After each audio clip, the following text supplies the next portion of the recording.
الحمد لله الذي أرسل لنا نبيا جمع بين القلوب فاشتاقت وتاقت لما عند الله سبحانه وتعالى في عالم الغيوب، وأوجب عليها اتباع هذا النبي المحبوب محمد، محبوب رب الغيوب سبحانه وتعالى. فقد أكرمنا الله بنبي ألف بين القلوب. لو أنفقت ما في الأرض جميعا ما ألفت بين قلوبهم، ولكن الله ألف بينهم فجاء بالألفة والمحبة، فكان دينه صلى الله عليه وآله وسلم دين المحبة، دين المودة، دين النصيحة، دين الاجتماع لا التفرقة. فالله يجمعنا وإياكم على محبة هذا الحبيب، ويجمعنا وإياكم به في هذه الدار ودار القرار يوم القيامة، في يوم لا ينفع فيه مال ولا بنون إلا من أتى الله بقلب سليم. Segala puji bagi Allah, kata beliau, yang telah mengumpulkan kita dengan hati yang cinta kepada Nabi Muhammad SAW, yang menjadikan hati kita rindu kepada Nabi Muhammad SAW, sebab Allah Subhanahu wa Ta'ala mewajibkan kepada kita untuk selalu iktida, untuk selalu meneladani daripada Nabi Muhammad SAW. Dan Nabi SAW telah menjadikan hati kita semua ini untuk saling cinta, sebab Nabi membawa agama itu agama yang penuh dengan cinta, agama yang penuh dengan kasih sayang, agama yang penuh dengan kerinduan, agama yang penuh dengan kelembutan. Itu Nabi Muhammad SAW. Maka kata beliau, mudah-mudahan kita semua diberikan hati yang penuh cinta kepada Nabi Muhammad SAW, sehingga kelak kita di hari kiamat dikumpulkan bersama Nabi Muhammad. Amin ya rabbal alamin. وقد جعل الله سبحانه وتعالى متابعة النبي علامة المحبة من المولى سبحانه وتعالى. فقال الله سبحانه وتعالى في القرآن الكريم: قل إن كنتم تحبون الله. إيش العلامة؟ إيش الدليل؟ فاتبعوني. إيش الثمرة؟ يحببكم الله. Dan Allah menjadikan cinta kita kepada Nabi Muhammad SAW membutuhkan akan tanda, membutuhkan akan bukti daripada cinta. Maka bukti cinta kita adalah dengan kita mengikuti Nabi Muhammad SAW. Sebagaimana yang Allah nyatakan di dalam Al-Quran, Qul in kuntum tuhibbunallah. Katakan wahai Muhammad, sampaikan kepada umatmu, jika mereka cinta kepada Allah Subhanahu wa Ta'ala, apa buktinya, apa dalilnya? Fattabi'uni, ikuti Nabi Muhammad sallallahu alaihi wasallam. Apa hasil dan buah daripada kita mengikuti Nabi Muhammad? Di ayat lanjutan Allah nyatakan yuhibbukumullah, kita akan mendapatkan cintanya Allah Subhanahu wa Ta'ala. فطاعة النبي محمد هي طاعة لله، ومحبته محبة لله، وتعظيمه تعظيم لله سبحانه وتعالى. Maka taat kepada Nabi Muhammad, kata beliau, hakikatnya taat kepada Allah. Cinta kepada Nabi Muhammad hakikatnya cinta kepada Allah, dan mengagungkan Nabi Muhammad sama dengan mengagungkan Allah Subhanahu wa Ta'ala. Allah Subhanahu wa Ta'ala ja'ala habibana Muhammad sallallahu alaihi wasallam huwa al-qudwah li hadhihi al-ummah. Faman iqtada bihi wa ihtada bihadihi naja, wa man hada an hadihi faqad dhalla wa halak. Fahuwa safinatun najah liman iqtada bihi sallallahu alaihi wa alihi wasallam. Allah Subhanahu wa Ta'ala menjadikan Nabi Muhammad sebagai panutan kita. Maka barang siapa, kata beliau, yang kesehariannya meneladani mengikuti Nabi Muhammad, maka hidupnya akan selamat. Sebaliknya barang siapa yang menyelisih daripada Nabi Muhammad SAW, maka hidupnya akan tersesat. Sebab Nabi Muhammad itu, kata beliau, ibarat daripada kapal keselamatan. Kalau kita ingin selamat, maka ikuti daripada Nabi Muhammad SAW. من محبته لأمته أرادهم كلهم أن يكونوا في الجنة، ما بقى أحد في النار من أمته أبدا.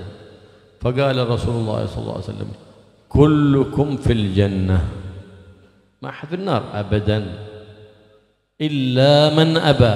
وهذه الجنة قدامك أنت ما بغيت، هذه النار.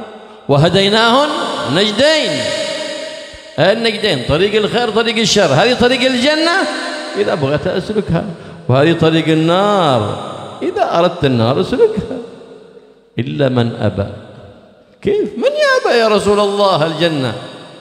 قال من صدقني واتبعني دخل الجنة، ومن كذبني وخالفني فقد أبى. ذاك الذي ما يريد الجنة. ليه؟ لأنه ما سلك طريقها، فهو يسأل الله الجنة وهو يسلك طريق النار، كأنه يضحك على نفسه. لو بغيت الجنة اسلك طريق الجنة تكون من أهل الجنة، فما بينك وبين الجنة إلا خطوة. ولهذا حببنا النبي محمد إلى الجنة، فقال من واظب على آية الكرسي بعد كل صلاة لم يكن بينه وبين الجنة إلا الموت. Nabi Muhammad sallallahu alaihi wasallam itu sangat cinta kepada umatnya. Tanda cinta Nabi kepada kita, Nabi itu selalu menjelaskan, mengarahkan, mengajak kita untuk masuk ke dalam surganya. Oleh karenanya dalam satu hadis Nabi sallallahu alaihi wasallam bersabda, semua umatku pasti masuk surga, kata Nabi. Para sahabat bertanya, iya, Nabi mengatakan semua umatku pasti masuk surga kecuali yang tidak mau. Sahabat bertanya sama Nabi Muhammad, ya Rasulullah, adakah orang yang tidak mau masuk surga? Maka kata Nabi Muhammad sallallahu alaihi wasallam, barang siapa yang percaya kepadaku, beriman kepadaku, dia taat kepadaku, berarti dia mau masuk surga. Sebaliknya barang siapa yang mendustakanku, tidak taat kepadaku, menyelisihku, kata Nabi Muhammad, berarti dia tidak mau masuk surga. Maka Nabi telah menjelaskan kepada kita mana jalan menuju surga, mana jalan menuju neraka.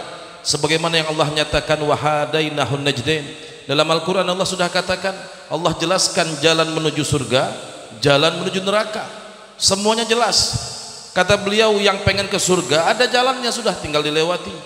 Yang mau ke neraka ada jalannya, tinggal dilewati. Tinggal kita milih mau yang mana, mau jalan ke surga atau jalan ke neraka. Kadang-kadang yang jadi masalah, kata beliau, kita ini ngomongnya pengen ke surga tapi lewatnya jalan menuju neraka, nggak sampai ke surga. Pengennya ke surga tapi lewatnya jalan ke neraka, nggak bakal sampai ke surga. Oleh karenanya inilah cinta Nabi Muhammad sallallahu alaihi wasallam kepada umatnya. Nabi pengen ngajak kita semua ini ke surga, ditunjukkan kita ini jalan surga. Dalam salah satu hadis Nabi sallallahu alaihi wasallam bersabda sebagai petunjuk kalau kita ingin masuk ke dalam surganya, kata Nabi, barang siapa yang selepas sholat dia baca ayat kursi, maka tidak ada batas baginya dan surga Allah kecuali kematian. جعل المواظبة على الخمس الفروض في جماعة وقراءة الكرسي دليل على الموت على حسن الخاتمة ودخول الجنة. Maka orang, kata beliau, yang pastinya orang kalau rajin sholat 5 waktu, setiap habis sholat dia baca ayat kursi, itu pertanda dia akan meninggal dalam keadaan husnul khatimah, masuk ke dalam surganya Allah. طريق الجنة سهل لكن الشيطان يعسره على الإنسان فيبعده عن الخير ويبعده عن الثواب لأنه أمر بطاعة الرحمن فأبى، أمر في السجود بأبى. لهذا إذا سجدت في الصلاة يحسدك الشيطان، إذا دخلت في الصلاة يرميك بسهامه، يقول لك اذكر كذا اذكر كذا اذكر كذا، حتى يشغلك في الصلاة فتخرج من الصلاة بلا صلاة، قلبك لم يحضر في شيء. وقد قال صلى الله عليه وسلم ليس للمرء من صلاته إلا ما عقل فيها. برابة برزين خرجت من الصلاة، منهم خرج ب10، منهم خرج ب50، منهم خرج ب90، وقليل ما هم. Oleh karenanya kata beliau, inilah jalan di antara jalan menuju surga. Salat 5 waktu, baca ayat kursi. Itu salah satu cara kalau kita pengen ke surga. Jalan menuju surga itu gampang. Cuma kata beliau memang setan itu, iblis tidak mau kita lewat ke jalan itu. Kenapa? Karena iblis itu sudah diperintahkan sujud kepada Nabi Adam, dia nggak mau masuk neraka dan dia nggak mau sendirian, dia cari teman. Oleh karenanya kita ini dijauhkan daripada jalan menuju surga. Oleh siapa? Oleh setan, oleh iblis. Dibuatnya kita lalai, dibuatnya kita lupa, dibuatnya kita ini malas sholat. Bahkan kalau sholat pun kata beliau, dibuatnya kita ini nggak khusyuk sholat. Nanti sholat kita ingat sesuatu hal-hal, ya hilang barang tuh biasanya ingatnya kapan? Tengah sholat, diingatkan sama setan. Makanya akhirnya kita sholat pun dah khusyuk. Berapa banyak orang sholat tapi tidak dicatat pahala sholat. Kenapa? Tidak ada hadir, tidak ada khusyuk dalam dirinya. 10% saja orang-orang, misalkan kata beliau, macam-macam orang, ada yang khusyuknya cuman yang hadir hatinya, yang betul-betul dia bersama Allah hatinya itu ada yang cuma 10%, ada yang 20%, bahkan ada yang cuma 90%, macam-macam. Nah itulah cara setan untuk merusak daripada amal ibadah kita, karena mereka tidak mau kita berjalan menuju surga Allah Subhanahu wa taala. فما نسيته يذكرك إياه في الصلاة. هكذا أخبرنا النبي محمد صلى الله عليه وسلم في الحديث. فكثير من الناس إذا دخل الصلاة يرتب البرنامج حق اليوم كله في الصلاة. جسمه في الصلاة لكن قلبه خارج الصلاة. كان بعض الناس عنده شيء من المال وزوجته دائما تتتبع أين يطرح المال هذا الرجل، تعرف فين زوجته، لأن الحريم هكذا فيه شيء من الفضول، وهو ينقل المال حقه من مكان إلى مكان علشان ما بغى زوجته تعرف كم معه من المال. فبعد طرح المال من كثر ما ينقله من مكان نسي فين طرحت أنا. جاء عند الإمام أبي حنيفة النعمان فقال يا إمام أنا طلعت مالي ما أدريت فين وضعته. فقالوا قم وتوضأ وصلي لله. فقام وتوضأ وصلى. في الصلاة جاء الشيطان قالوا أنت طرحت المال في المكان الفلاني. فبعد ما سلم جاء عند الإمام أبي حنيفة قال كيف عرفتك أن سأذكره في الصلاة؟ قال عرفت إبليس اللعين ما بيحسدك إلا وأنت في الصلاة فيذكرك كل ما نسيته وأنت في الصلاة، فذكر المال في الصلاة. فالشيطان يذكرك الأشياء التي لا تعلق بها بالصلاة، لكن لو صليت بقلب حاضر غير غافل لوجدت حلاوة المناجاة، حلاوة العبادة مع الله، لأنك وأنت في الصلاة في حضرة الله سبحانه وتعالى. فالله ينظر إلى القلوب وينظر إلى الأجساد، ونظره لما في القلوب كمعرفته لما في الأجساد. فلهذا يقول النبي محمد صلى الله عليه وسلم إن الله ينظر إلى قلوبكم ولا ينظر إلى صوركم ولا أجسادكم. فالعبرة القلب أين؟ أنت حيث قلبك وحيث قصدك لا حيث جسدك. Begitulah kata beliau, iblis setan itu kadang mengingatkan sesuatu yang tidak ada kaitan dengan sholat. Kita diingatkan di dalam sholat. Oleh karenanya dulu pernah kata beliau bercerita, ada seorang suami, dia itu punya istri, istrinya itu suka ngelihat suaminya naruh duit di mana. Biasa kata beliau, perempuan ibu-ibu itu agak kipu biasanya. Lihat-lihat, pinter nyari-nyari, apalagi tempat suami naruh duit tahu biasanya. Si istri kepo, si suaminya agak pelit. Jadi disembunyiinnya, jangan sampai istrinya tahu. Subhanallah, si suami ini naruh duit, nyimpen duit biar si istri nggak tahu. Suatu hari dia kelupaan, karena sering mindah-mindahin duit, taruh sini, kadang bawa karpet, bawa kasur, macam-macam ya. Kelupaan akhirnya. Kebingungan, ini di zaman Imam Abu Hanifah. Dia mendatangi Imam Abu Hanifah bertanya kepada Imam Abu Hanifah, wahai Imam Abu Hanifah, dia ceritakan, aku naruh duit lupa. Adakah amalan caranya biar aku bisa ingat lagi? Ada, kata Imam Abu Hanifah. Kamu pulang ke rumah, sholat yang khusyuk, insya Allah ketemu. Dia pulang ke rumah sesuai perintah, dia ambil wudhu, dia sholat. Subhanallah, baru habis takbir, ingat langsung. Ingat dia. Oh, duitnya di sini. Dia selesaikan sholat, dia salam, dia betul-betul dia dapatkan duitnya itu ya, di tempat yang dia ingat tadi. Selesai dia datang kepada Imam Abu Hanifah, dia mengucapkan terima kasih, wahai Imam, terima kasih, alhamdulillah sudah ketemu duitnya sebelum diketemu istri saya, katanya. Udah ketemu duluan, katanya. Kata dia tanya lagi sama Imam Abu Hanifah, bagaimana kau bisa tahu, katanya, kalau lagi sholat itu kita bisa ngingat sesuatu yang kita lupa. Maka kata Imam Abu Hanifah mengatakan, begitulah setan. Setan itu nggak mau sholat kita itu khusyuk. Setan itu nggak mau sholat kita itu betul-betul mengingat Allah Subhanahu Wa Taala. Makanya seringkali kita itu diingatkan kepada sesuatu dengan urusan dunia, urusan harta, urusan-urusan yang tidak ada kaitan dengan sholat. Kita akan diingatkan di dalam sholat, biar sholat kita tidak hadir hati kita, biar sholat kita tidak khusyuk, tidak sempurna daripada sholat kita. Oleh karenanya, ya, kesempurnaan sholat itu ketika hati kita ada Allah Subhanahu Wa Taala, dan sedikit orang yang mengerjakannya. Setan tidak pernah mau, sebab hati ini, kata beliau, adalah tempat pandangan Allah Subhanahu Wa Taala.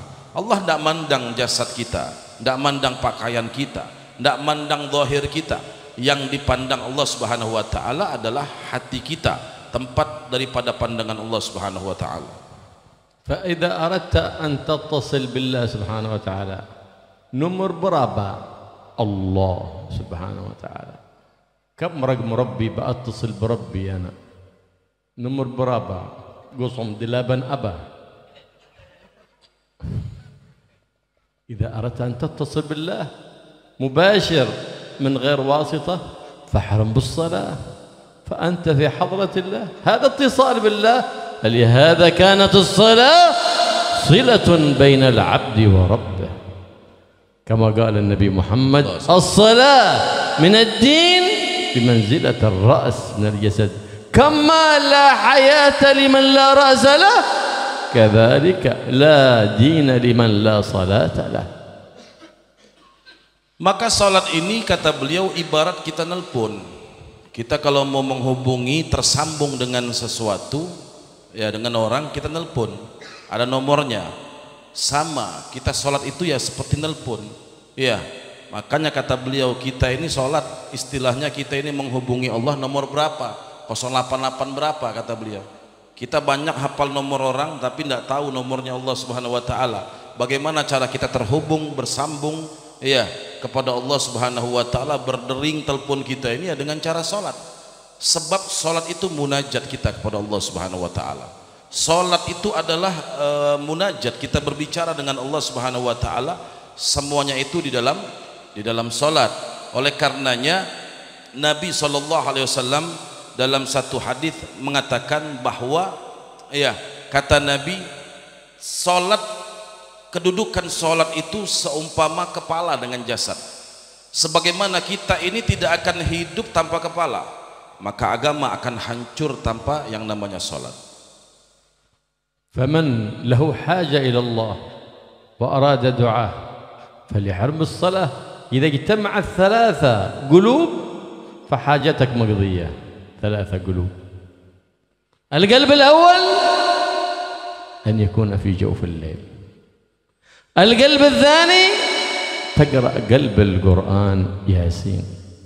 القلب الثالث تصلي وقلبك حاضر يقينا حاجة مقضية.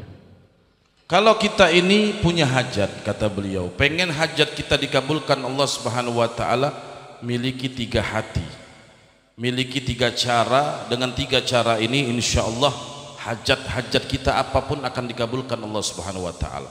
Hati atau cara yang pertama yaitu di tengah malam, jawfil lail, ya, di tengah malam. Yang kedua adalah dengan cara kita membaca qalbul Quran, hatinya Al-Quran, yaitu surat Yasin, ya, baca ya Yasin. Yang ketiga, kita sholat dengan hati yang khusyuk.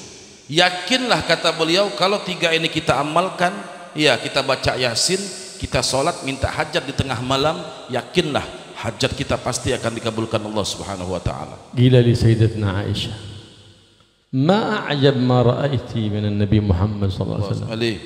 هي شيء عجيب، لأن أمهات المؤمنين رأينا من أحوال النبي محمد صلى الله عليه وسلم في حجرهن ما لم يطلع عليه بقية الصحابة. فلهذا رووا لنا أحاديث ما يحصل في تلك الحجرات من فعل وعبادة وأقوال سيد السادات محمد صلى الله عليه وآله وسلم. Suatu hari kata beliau, Sayyidatuna Aisyah bersama Nabi Muhammad sallallahu alaihi wasallam melakukan ibadah di dalam kamarnya. Sebab kata beliau banyak hal-hal itu yang tidak diketahui oleh orang lain kecuali diketahui oleh istri-istri Nabi Muhammad. Ada hal-hal yang tidak Nabi lakukan di luar rumah, Nabi lakukan hanya di rumah, yang tahu istrinya.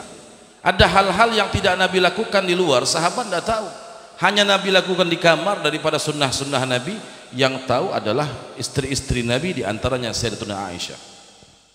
فقال سيدتنا عائشة كان في ليلة من الليالي في ليلتي في حجرتي فقال يا عائشة أتأذنين لي أن أقوم أصلي لربي.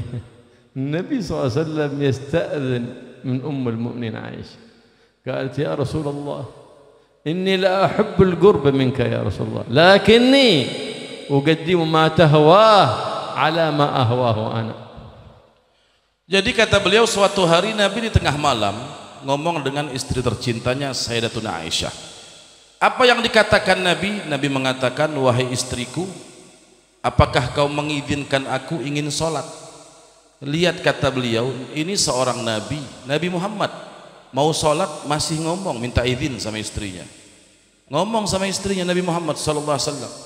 Maka dijawab oleh Sayyidatuna Aisyah, ya Rasulullah, aku selalu ingin dekat denganmu, tapi apapun yang kau inginkan lebih aku utamakan daripada keinginanku, kata Siti Aisyah mengatakan kepada Nabi Muhammad.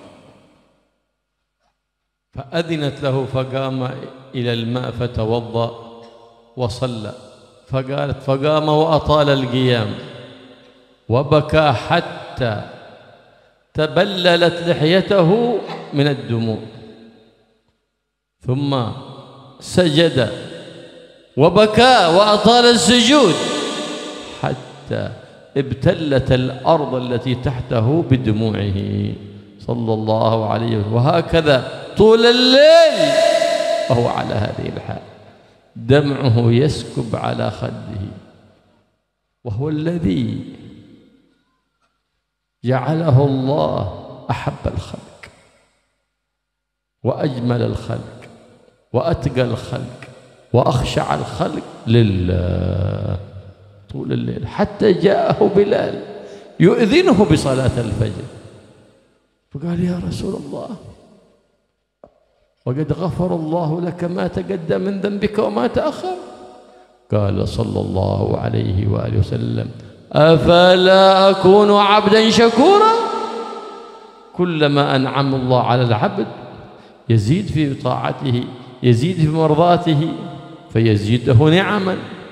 فالشكر لله على النعم يزيد لك النعم ويقيد لك النعم الموجودة ويزيدك من النعم المفقودة. Lalu selepas itu, setelah Nabi minta izin dengan istrinya tadi, Nabi bangun. Setelah diberi izin, Nabi bangun, Nabi wudhu, Nabi sholat dengan sholat yang sangat panjang.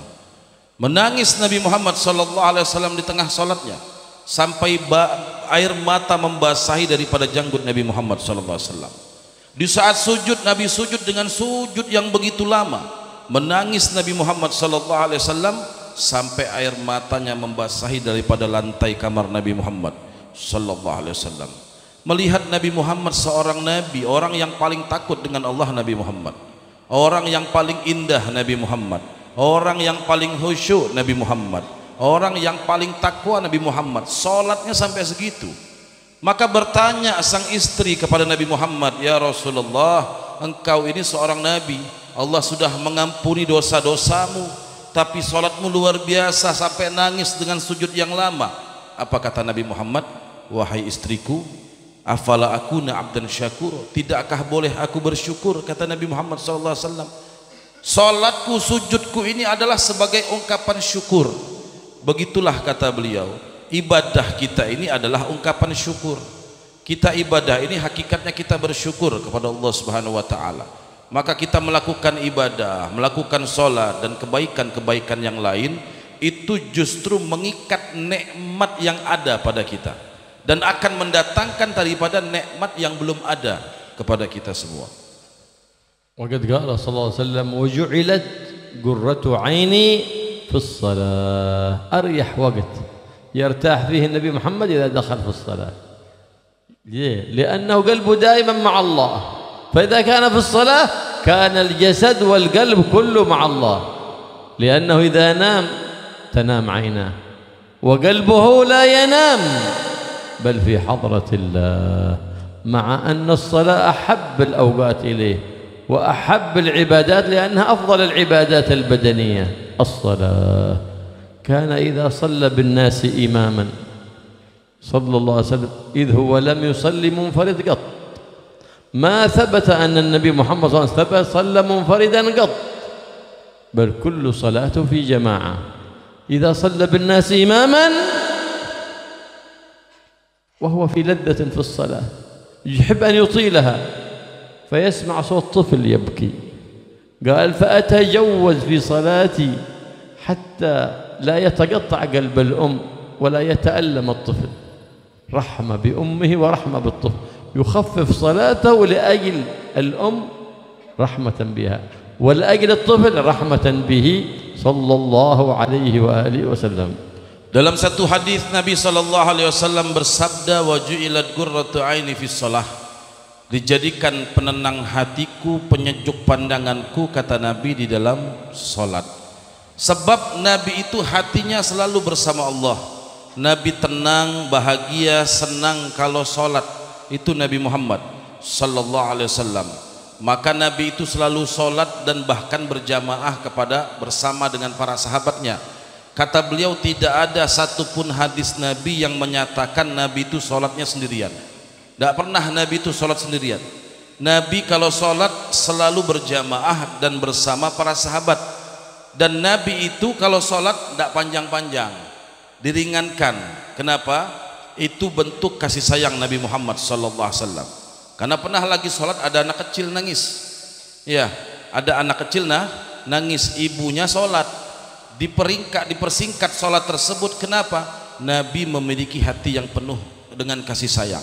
Kasihan dengan anaknya yang nangis, tidak bisa diam, ibunya ikut sholat. Kasihan sama ibunya, tidak khusyuk nanti sholatnya kalau kelamaan karena memikirkan anaknya. Itulah rahmat daripada Nabi Muhammad sallallahu alaihi wasallam. والاهتمامه بالصلاة النبي محمد صلى الله عليه وسلم أول ما دخل المدينة المنورة إيش فعل؟ أول ما دخل بنى المسجد، اهتمام بأمر الصلاة واهتمام بصلاة الجماعة حتى يجتمع المسلمون كلهم في مكان ويصلون فيه الجماعة.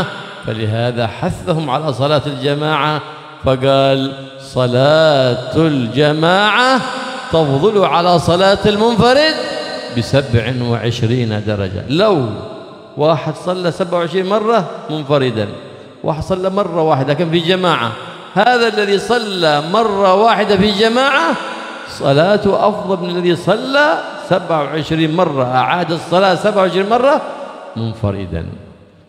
Lihat, kata beliau, bentuk perhatian Nabi Muhammad SAW kepada umatnya, bahkan untuk sholat berjamaah. Lihat apa yang dilakukan Nabi pertama kali Nabi hijrah ke kota Madinah. Yang pertama kali dilakukan Nabi adalah bangun masjid. Kenapa? Bentuk perhatian Nabi kepada umatnya agar umatnya, para sahabat itu bisa sholat berjamaah, rajin sholat berjamaah. Dibangunlah wadahnya, dibangunlah tempatnya untuk melakukan daripada sholat berjamaah. Oleh karenanya Nabi SAW mengatakan dalam hadis bahwa orang yang sholat berjamaah mengungguli, lebih afdal, lebih besar pahalanya dibanding orang yang sholat sendirian sampai dengan 27 derajat. Kata beliau, seandainya nih ada satu orang sholatnya berjamaah, si A sholatnya berjamaah, si B tidak berjamaah, diulang sampai 27 kali, besar mana pahalanya? Tetap yang lebih afdal yang sholatnya berjamaah cuman sekali dibandingkan yang sholatnya 27 kali tapi sendirian. Ya, capek-capek 27 kali tapi lebih besar yang satu kali tapi sholatnya berjamaah. فحث النبي على صلاة الجماعة. ليه؟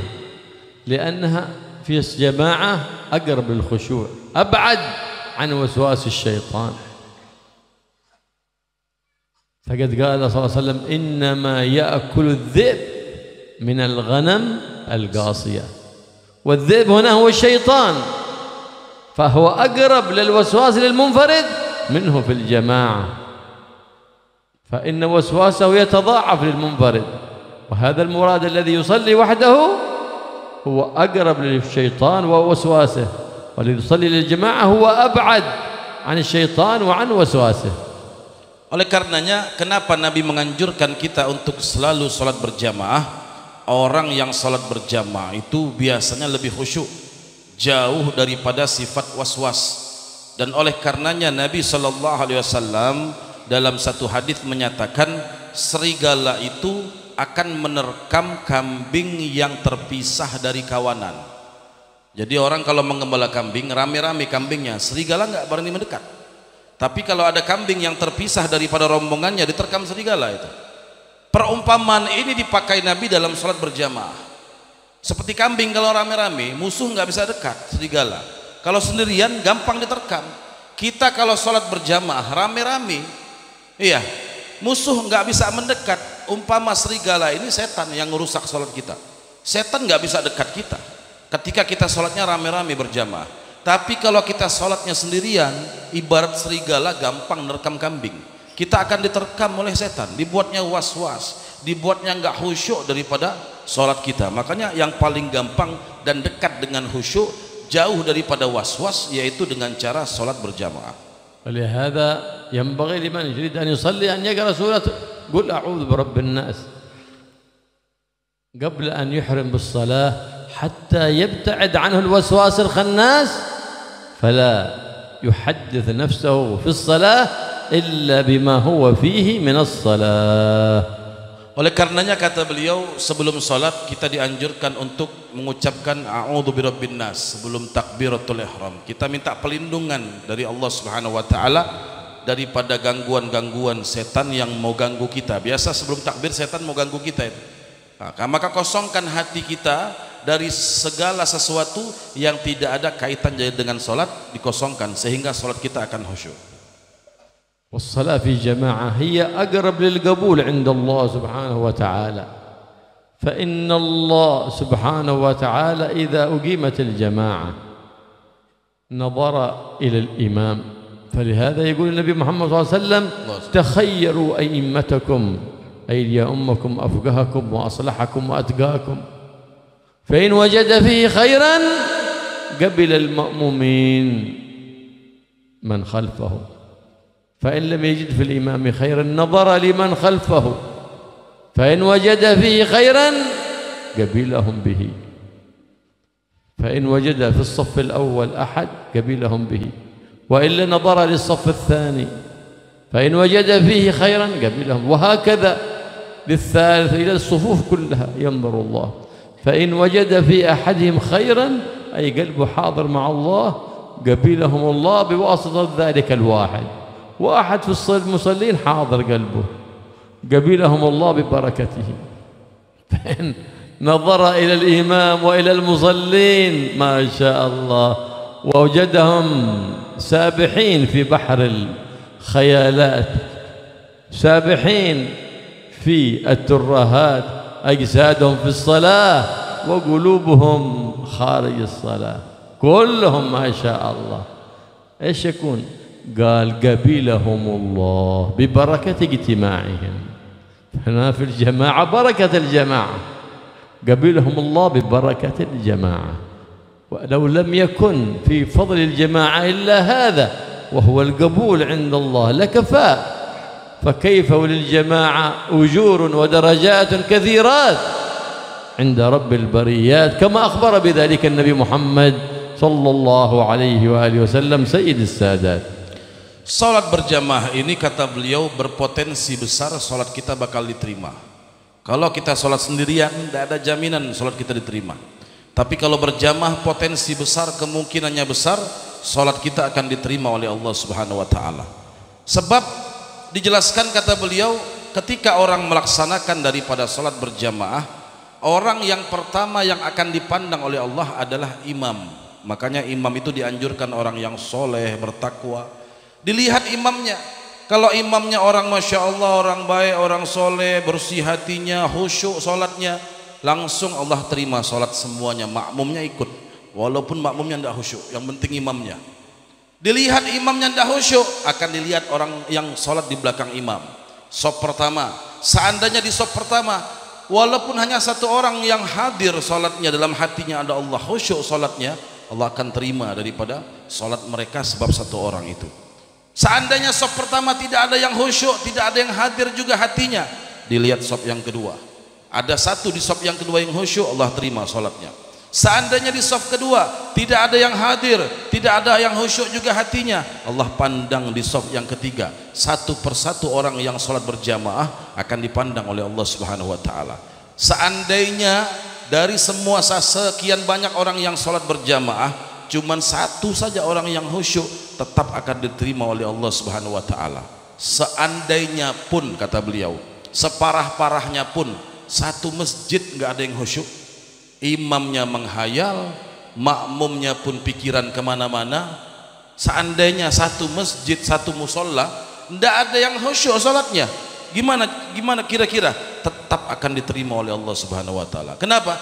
Barokah mereka mau kumpul, barokah berjamaahnya itulah menjadi sebab salat mereka diterima oleh Allah Subhanahu wa taala.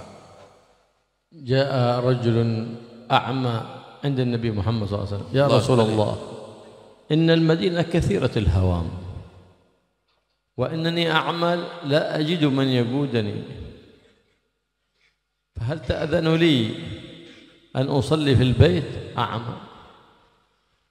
فأذن له النبي محمد. بعد أن أراد أن يذهب ناداه هل تسمع حي على الصلاة حي على الفلاح؟ قال نعم. فقال له النبي محمد صلى الله عليه وسلم لا أجد لك عذرا هذا أعمى فهو أولى بالعذر. مع هذا قال له إني لا أجد لك عذرا.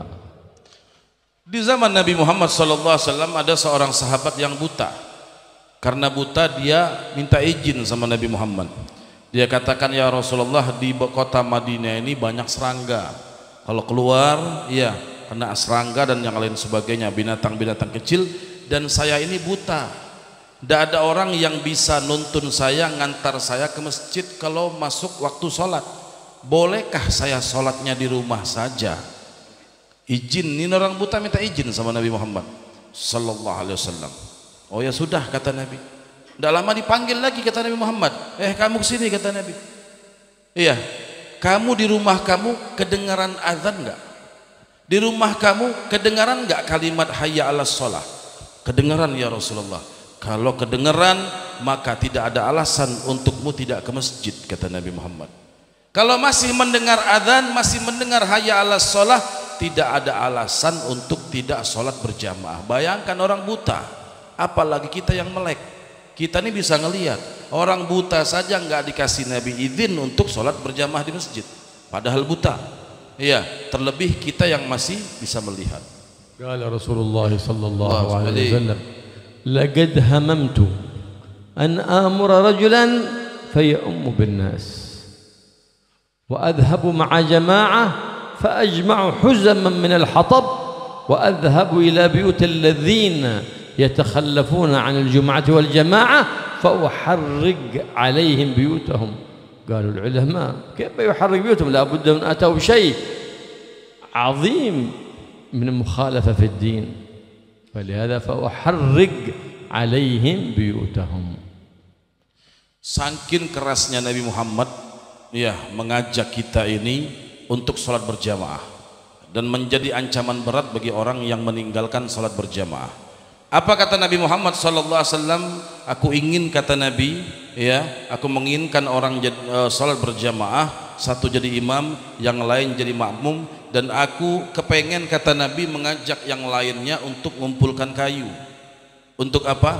Untuk membakar rumah orang-orang yang tidak mau ke masjid, untuk membakar rumah orang-orang yang tidak mau sholat berjamaah. Bayangkan sampai segitu Nabi Muhammad SAW. Dari hadis ini ulama menjelaskan, kata beliau, ancaman berat orang yang tidak mau ke masjid, yang tidak mau sholat berjamaah, sampai Nabi ngomong mau dibakar rumahnya oleh Nabi Muhammad. Kenapa? Karena pelanggaran berat. Tidak mau sholat berjamaah, tidak mau sholat ke masjid, itu adalah pelanggaran berat, sampai-sampai rumahnya pun mau dibakar oleh Nabi Muhammad. Nabi Muhammad SAW fi salatul khuf, جيش الكفار قدامه، العدو أمامه، ما سقطت عنه الصلاة، وفي شدة القتال، والعدو أضعافهم في العدد والعدد، مع هذا ولا سقطت عنه صلاة الجماعة، فهو يصلي بهؤلاء ركعة ثم يرجعون إلى جهة العدو، يصلي بالركعة الثانية بالفرقة الثانية، ويتناوبون لأجل ماذا؟ لأجل كل واحد منهم لا تفوته صلاة الجماعة. Lihat Nabi Muhammad, kata beliau, saking menjaga sholat berjamaah, dalam kondisi perang pun Nabi sholat berjamaah. Dalam kondisi dari yang sangat mengkhawatirkan, bayangkan, kata beliau, musuh depan mata, jumlah lebih banyak, senjata lengkap, tetap Nabi sholat berjamaah. Musuh depan mata, Nabi nggak sendirian sholatnya, tidak mengatakan sahabat ayo masing-masing sholat, enggak, tetap berjamaah sholat Nabi Muhammad SAW. Makanya dijelaskan sama ulama, ada tata caranya daripada sholat, namanya sholat syiddatil khauf, sholat dalam keadaan perang. Kalau musuh di depan ganti-gantian nanti sholatnya, ada caranya khusus. Misalkan yang soft pertama sujud ruku, soft kedua berjaga, soft pertama berdiri, nanti soft kedua sujud, ganti-gantian. Kalau sujud semua selesai diserang nanti ya, ada caranya. Ini tetap dilakukan oleh Nabi Muhammad walaupun musuh depan mata. Tidak pernah sekalipun Nabi meninggalkan salat berjamaah, sekalipun dalam keadaan yang paling mengkhawatirkan.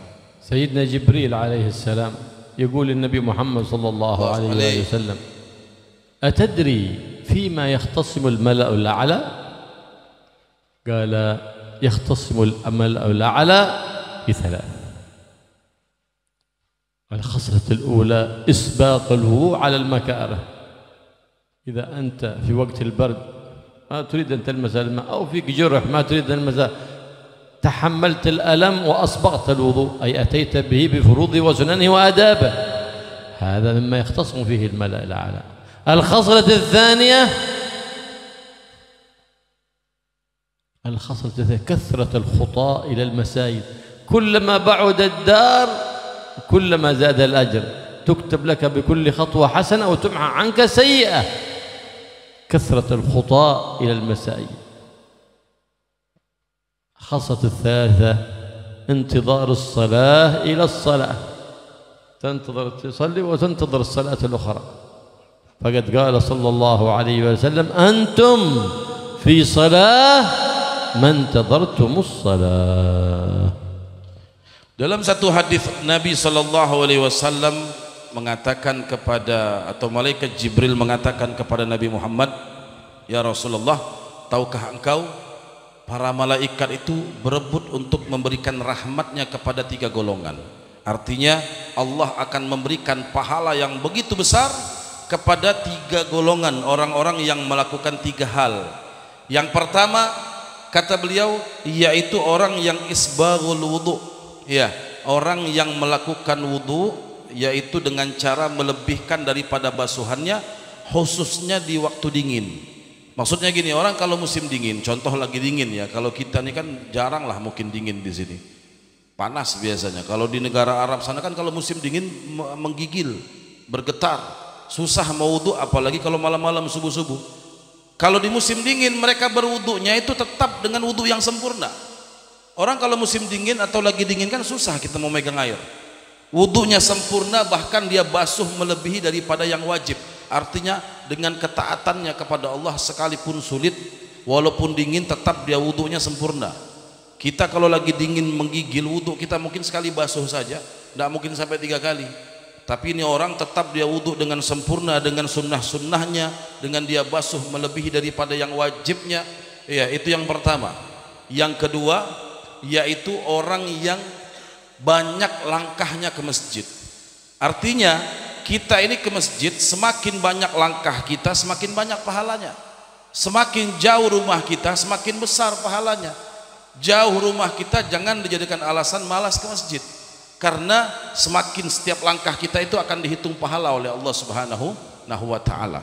Dan yang ketiga adalah intidharus shalah ila shalah, atau menunggu salat, menunggu dari satu waktu salat menunggu sampai datangnya waktu salat yang lain. Contoh, kita habis maghrib, jangan melakukan apapun, tunggu sampai waktu isya.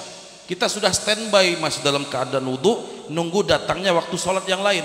Karena Nabi sallallahu alaihi wasallam mengatakan, kalian akan mendapatkan pahala salat selama kalian menunggu waktu salat yang lainnya. Wa qala sallallahu alaihi wasallam, bashir al-masyaina fi adh-dhulumat ila al-masajid bin nur at-tam yaum al-qiyamah. Nabi sallallahu alaihi wasallam dalam hadisnya juga mengatakan, berilah kabar gembira bagi orang-orang yang mana mereka itu selalu melangkahkan kakinya di malam hari ke masjid di waktu gelap, maka niscaya di hari kiamat mereka akan mendapatkan nurut tam, cahaya yang sempurna dari Allah Subhanahu wa taala. Fa idza aradta an tadkhul hadrat Allah fi as-salah fa inna Allah qala khudhu zinatakum 'inda kulli masjid, ay 'inda kulli salah, tatazayyan lillah, ma tatazayyan lil 'amal وللسهرات وللزواجات وللصلاة. تصلي بكاين بانس، الصلاة تصلي بلا كوفية، مكروه تصلي وأنت حاسر الرأس. في الصلاة تصلي بثوب الذي تنام فيه، ما تعظم الصلاة أنت. لو كنت تعظم الصلاة لعظمت الله، فإنك في الصلاة في حضرة الله سبحانه وتعالى. فإذا عرفت قدر من تصلي له تزينت له. فلهذا كان التكبير يتكرر في الصلاة من أولها إلى آخرها، حتى دائما تستشعر وأنت في صلاة عظمة الله العظيم العلي الأعلى سبحانه وتعالى. فلهذا كان كثير من السلف، سيدنا علي بن أبي طالب، سيدنا علي زين العابدين، إذا أراد الصلاة يرتعد كارتعاد العصفور إذا بلله القطر. كيف بك؟ قال أتدرون بين يدي من أريد أن أقوم؟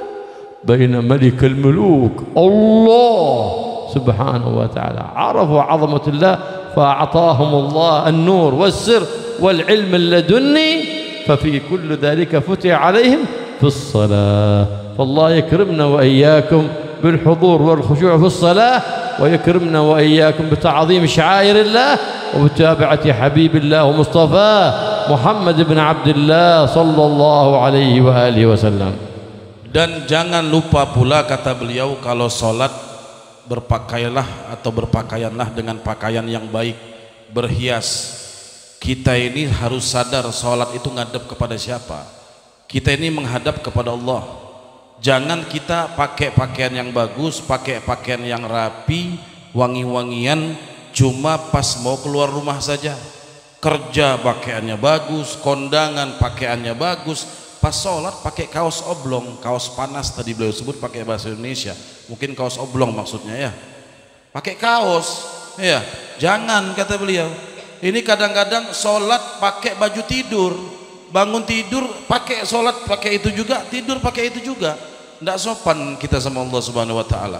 Kita mau nemuin orang, kita apalagi orang yang terhormat, kita akan memakai pakaian-pakaian yang bagus. Maka kita ini mau menghadap kepada Allah, pakailah pakaian-pakaian yang bagus, pakailah pakaian-pakaian yang rapi. Itu perintah dari Allah Subhanahu wa taala. Dan sholat jangan sampai, kata beliau, dianjurkan jangan sampai nggak pakai kopiah, peci, tutup kepala. Jangan sampai nggak pakai ini, katanya. Kenapa? Orang sholat nggak pakai peci itu hukumnya makruh. Sah sholatnya tapi makruh, tidak menghormati Allah Subhanahu wa taala. Oleh karenanya itu kata beliau, iya, ini hal-hal yang perlu kita perhatikan dalam sholat, dalam berpakaian, ya, itu akan menambahkan khusyuk kita. Oleh karenanya lihat bagaimana para sahabat Nabi Muhammad. Beliau sebut di antara nama Al-Imam Ali bin Abi Thalib, Al-Imam Ali Zainal Abidin. Khusyuknya luar biasa. Iya, kenapa? Karena mereka sadar sholat itu ngadep siapa. Kita ini nggak sadar sholat ngadep siapa. Depan kita tembok, dinding, itu aja yang kita anggap mungkin. Kita sholat ini ngadep kepada Allah Subhanahu wa taala. Kalau kita tanamkan hal itu dalam hati kita, insya Allah sholat kita khusyuk. Insya Allah kita betul-betul berpakaian yang rapi karena ingin menghadap kepada Allah. Oleh karenanya banyak riwayat menceritakan Imam Ali bin Abi Thalib, Imam Ali Zainal Abidin, mereka itu kalau mau takbir, belum sholat baru mau takbir, gemetar badannya. Bahkan beliau gambarkan seperti burung kalau basah. Burung itu kan kalau basah dia ngepakkan sayapnya itu kan untuk menghilangkan basahnya, gemetar maksudnya. Mereka kalau sholat gemetar tangannya, sekujur tubuhnya gemetar. Ditanya kenapa mau sholat kok gemetar, pucat mukanya. Apa kata mereka? Karena kami sadar kami sholat ini ngadep kepada siapa? Ketakutan. Itulah para sahabat Nabi, itulah daripada para tabi'in keluarga Nabi Muhammad sallallahu alaihi wasallam.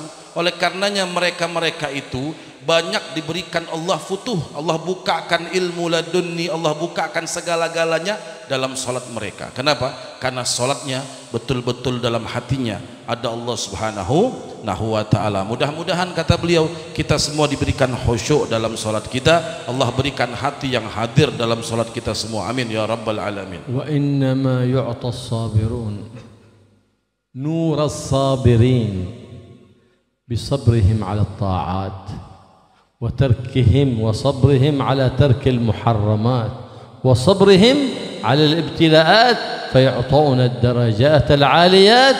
لكن لا يسأل العبد الصبر، لكن يقول كما قال الحبيب محمد اللهم إني أسألك الصبر عند القضاء ومنازل الشهداء وعيش السعداء.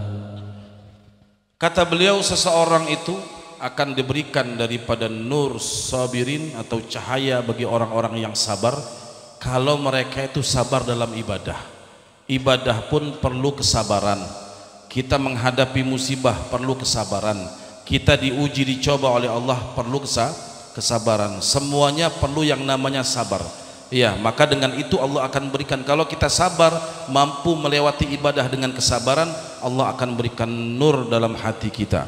Makanya salah satu daripada doa Nabi sallallahu alaihi wasallam, Nabi itu meminta kepada Allah Subhanahu wa taala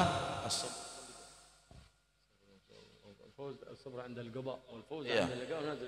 Allah minta diberikan, Nabi minta kepada Allah diberikan as-sabra indal qada, kesabaran ketika turun daripada qada dan takdir Allah Subhanahu wa taala. Mampu menghadapi itu yang diminta oleh Nabi Muhammad sallallahu alaihi wasallam. Allah yaj'alna wa iyyakum minal muta'awinin 'alal birri wat taqwa min mawadhibina 'ala as-salah fi awqatiha wa fi jama'ah wa yuwaffiqna wa iyyakum bil qiyam bima amara Allah bihi وبما أمرنا وسن له النبي محمد صلى الله عليه وسلم على أحسن الوجوه وأتمها. Mudah-mudahan kata beliau Allah permudah kita untuk saling bahu membantu atau saling bantu-membantu dalam ketakwaan kepada Allah Subhanahu wa taala. Kita dimudahkan untuk melaksanakan daripada ibadah yang khusyuk dan mudah-mudahan kata beliau kita juga diberikan kemudahan, diberikan taufik oleh Allah Subhanahu wa taala untuk melakukan ibadah yang sempurna. Wa yuwaffiqna wa iyyakum li tarbiyati auladana على المنهج المصطفوي وعلى سنة الحبيب النبي محمد صلى الله عليه وسلم وعلى الخلق وأدب وسيرة النبي محمد صلى الله عليه وسلم لنسعد بهم في الدنيا وفي يوم القيامة. Dan mudah-mudahan Allah beri taufik kepada anak-anak kita dan kita diberikan taufik oleh Allah untuk dapat mendidik anak-anak kita mengikuti sesuai dengan sunnah Nabi Muhammad, mengikuti daripada ajaran Nabi Muhammad sehingga mereka tumbuh besar sesuai dengan ajaran Nabi Muhammad. ولا ننصرف وإياكم من هذا المجلس المبارك إلا وقد عزم كل واحد منا ومنكم أن يحول حالته السيئة إلى حسنة والحالة الحسنة إلى أحسن فكل منا أدرى بحاله ما حد يعرف حال الثاني لأن الله سبحانه مطلع على كل شيء لكن المخلوق لا يطلع إلا على الظاهر فكل منا أدرى بنفسه فليصلح نفسه بنفسه فما عاتب المرء الكريم كنفسه. Maka mudah-mudahan kata beliau tidaklah kita membubarkan diri kecuali Allah ubah keadaan kita yang tadinya buruk menjadi keadaan yang baik. Keadaan yang baik mudah-mudahan Allah jadikan kita lebih baik. Karena setiap kita tidak pernah ada yang tahu keadaan masing-masing. Tinggal kita memperbaiki diri kita. Kita nggak pernah tahu keadaan orang, yang tahu hanya Allah Subhanahu Subhanahu wa taala kita perbaiki, mudah-mudahan kita semua menjadi orang-orang yang baik. فهذه أعظم فائدة ننصرف بها من هذا المجلس وهي أحب الأشياء إلى النبي وتفرح روح النبي وتقر بها عين النبي محمد صلى الله عليه وسلم. Dan mudah-mudahan kata beliau tidaklah kita membubarkan diri kecuali kita ini melakukan hal-hal yang dapat menyenangkan hati Nabi, melakukan hal-hal yang menggembirakan Nabi Muhammad sallallahu alaihi wasallam. الله يوفقنا وإياكم لكل خير ويجعلنا كل شيء. اللهم يا من وفق أهل الخير آمين. وأعانهم عليه ووفقنا للخير وأعنا عليه. آمين. اللهم إنا نبات نعمتك فلا تجعلنا حصاد نقمتك. آمين. اللهم احسن عاقبتنا في الأمور كلها. آمين. وأجرنا من خزي الدنيا وعذاب الآخرة. آمين. يا مالك الدنيا والآخرة. آمين. اللهم اكشف الغمة عن الأمة. آمين. اللهم اكشف الغمة والكربة. آمين. اللهم استرنا بسترك الجميل. آمين. اللهم وفقنا لما يرضيك عنا. آمين. اللهم جنبنا كل ما يسخطك عنا. آمين. اللهم وفقنا لأداء الحقوق كلها على ما تحب آمين. وترضاه يا رب العالمين. آمين. واشرح صدورنا في صلاح أمورنا آمين. في ديننا ودنيانا وأخرانا آمين. يا رب العالمين. آمين. واجعل آخر كلاما بعد انقضاء أجالنا آمين. قول لا إله إلا الله. لا إله إلا الله. لا إله إلا الله. لا إله إلا إلا الله. لا إله إلا الله. محمد رسول الله. محمد رسول صلى الله عليه وآله وسلم كلمة حق. آمين. عليها نحيا وعليها نموت. آمين. وعليها مع الله تعالى من الآمنين. آمين. اللهم احينا عليها يا حي. آمين. وأمتنا عليها يا مميت. آمين. وبعثنا عليها يا باعث. آمين. ثبت علمها في قلوبنا، ذر بها ذنوبنا، استر بها عيوبنا، صلح بها آمين. صلح بها قلوبنا، صلح بها قوالبنا، آمين. وانصر بها إخواننا في فلسطين يا رب آمين. العالمين. وارحم المسلمين وفرج آمين. اصلح أمر المسلمين واستر المسلمين وفرج آمين. عن المسلمين آمين. حيثما كانوا يا رب العالمين. آمين. وانصر المجاهدين. آمين. وأذل الكفرة والمشركين آمين. برحمتك يا أرحم الراحمين. آمين. يا أرحم الراحمين. آمين. يا أرحم الراحمين. آمين. ارحمنا آمين. ومن أحاطت بشبكة قلوبنا أجمعين. آمين. ارحمنا وارحم برحمة من عندك. آمين. تغنينا بها عمن سواك ولا تجعلنا ممن خالف أمرك وعصاك. آمين. واقذف في قلوبنا رجاك. آمين. ولا تقطع رجانا. آمين. ولا تقطع رجانا عنك آمين. يا رب العالمين. آمين. برحمتك يا أرحم. طب بنا آمين. يا لطيف يا لطيف يا لطيف. آمين. وصلى الله تعالى على سيدنا محمد النبي أمي وآله وصحبه وسلم بفضل سبحان ربك رب العزة عما يصفون. آمين. وسلام على المرسلين. آمين. والحمد لله رب العالمين. بسر الفاتحة.